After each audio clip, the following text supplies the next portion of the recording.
By the end of this video, you will know exactly why Gorilla's YouTube channel has 40,000 subscribers and still can't afford new shoes.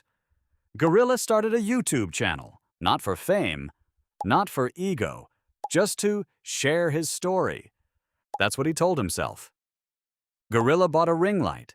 Gorilla bought a microphone shaped like a torpedo. Gorilla practiced saying, "Hey guys, welcome back," into a mirror for 45 minutes. He was ready. He was going to build a business.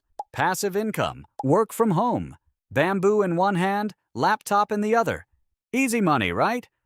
Gorilla uploaded his first video, 12 views. 9 of them were Gorilla refreshing the page. Gorilla did not panic. Gorilla told himself, "It takes time." Gorilla uploaded a second video, 11 views.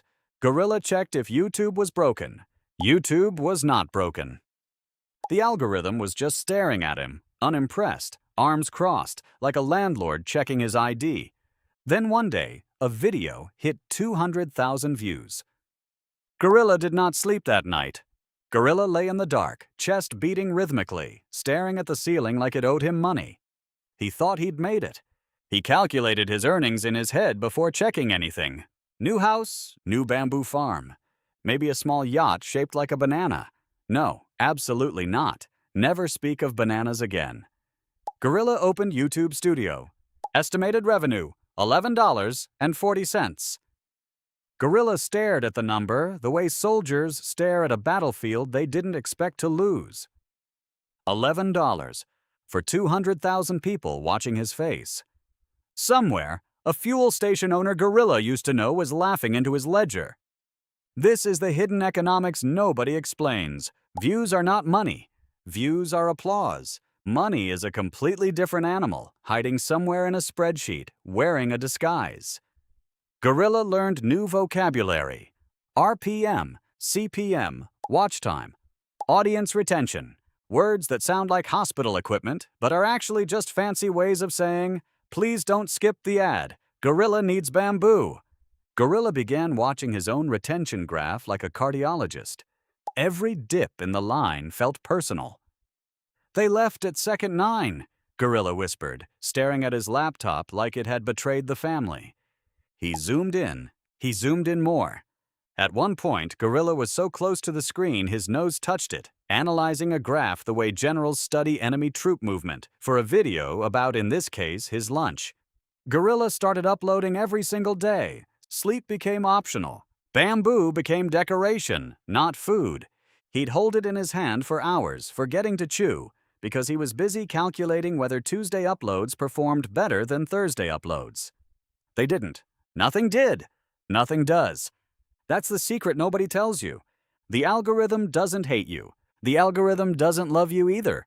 The algorithm simply does not think about you at all. That somehow is worse. Gorilla started comparing himself to other channels.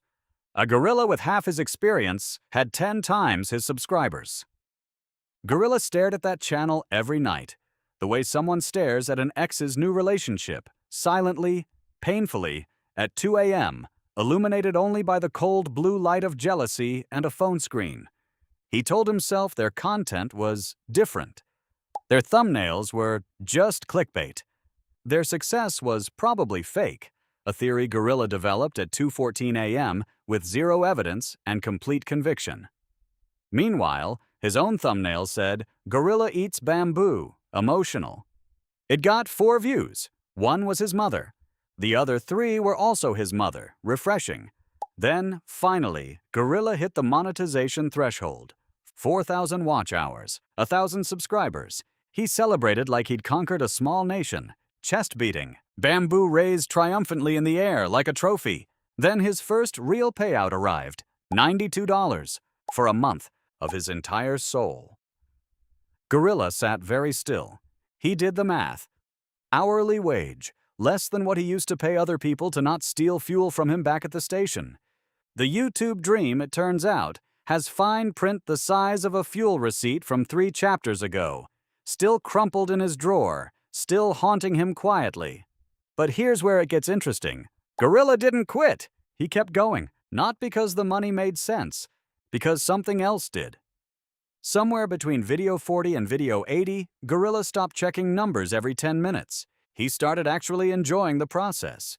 Making the thing became the reward. The views became a nice surprise, not an oxygen supply.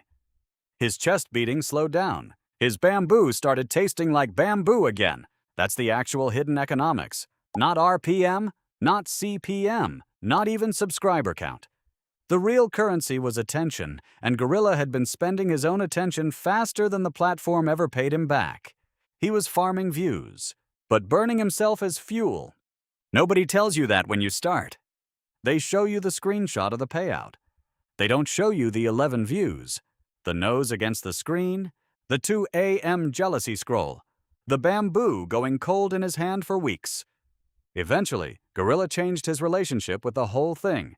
He stopped uploading like a man running from debt collectors. He started uploading like a man telling the truth. Slower, calmer, more honest. Funny enough, that's when people actually started staying. Not because the algorithm rewarded honesty. The algorithm doesn't care about honesty. But humans do. And eventually, humans are the ones who click. So here's the ending nobody expects. Gorilla's channel didn't make him rich. It made him tired, then humble, then strangely at peace. It taught him that most modern hustles look like passive income from a distance and look like a part-time unpaid job with extra anxiety up close. And still, somehow, Gorilla keeps uploading. Not for the money, for something quieter. The same reason he started. Just to say something true, into a mirror shaped like a camera, hoping somebody, somewhere is watching, chewing their own bamboo, nodding along, thinking, this is weirdly my life too.